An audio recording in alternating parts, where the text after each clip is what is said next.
Enfin, l'épilogue. Pas le moindre remords, pas une esquisse de pardon, pas un regard compassionnel. C'est dans cet état impassible que le couperet de la sentence est tombé sur M. Odjedji Hassan, 15 ans de réclusion criminelle, 350 millions de francs CFA de dommages et intérêts à verser à sa victime Flore Barros, 490 000 francs CFA d'amende à acquitter au profit du ministère public. La justice n'a pas eu la main tendre avec le commerçant libanais, finalement reconnu coupable lundi 16 mai 2011 à 23h50 des coups et blessures ayant entraîné une infirmité définitive. Par ces motifs, statuant publiquement, contradictoirement en matière criminelle et en premier et dernier ressort sur l'action publique, déclare l'accusé Hassan Odjedji coupable des faits mis à sa charge. En répression, lui faisant application de la loi, le condamne à la peine de 15 ans de réclusion criminelle et à 450 000 francs d'amende ferme. Ordonne son expulsion du territoire du Congo jusqu'à ce qu'il ait purgé sa peine. Sur l'action civile, en la forme, reçoit Dame Barros Flore en sa constitution de partie civile. Au fond, l'on dit bien fondé. Par conséquent, condamne Hassan Odjedji à lui payer la somme de 350 millions de francs CFA. Vague d'approbation dans la salle d'audience. Même si cette issue se dessinait à pas compter, elle n'était pas a priori acquise. Lors des plaidoyers, intervenus quelques minutes plus tôt, les deux parties ont fait montre d'une pugnacité exceptionnelle.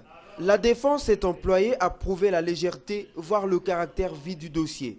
Certificats médicaux qui ne seraient pas consistants, doute sur l'étroitesse du lien entre l'usage du taser et le déficit installé, etc. La partie civile, elle, a déroulé les preuves. La matraque électrique, bien sûr, mais aussi l'estocade des témoins et le coup de grâce des conclusions des médecins marocains. Une partie civile qui s'est d'ailleurs félicitée du verdict rendu.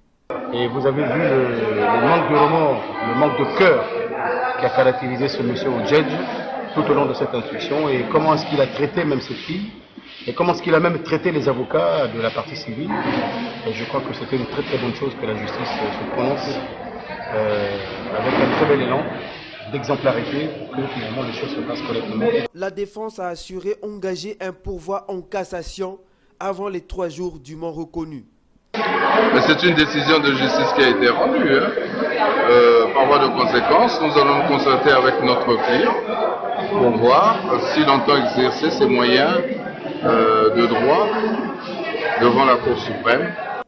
À la sortie du tribunal, c'est une Flore Barros soulagée, départie de son voile d'affliction qui a été vue, encadrée par ses proches. C'est le 17 décembre 2010 que le drame de la jeune coiffeuse se joue. Une altercation entre elle et Odjedji Hassan tourne au cauchemar. 3 applications du taser auront raison de la mobilité de ses pieds. 3 mois plus tard, l'affaire est portée sur la place publique et le commerçant originaire du pays du Cèdre mis aux arrêts. Pour cette mère d'une fillette de 13 ans, une première victoire a été remportée. Reste celle de sa guérison.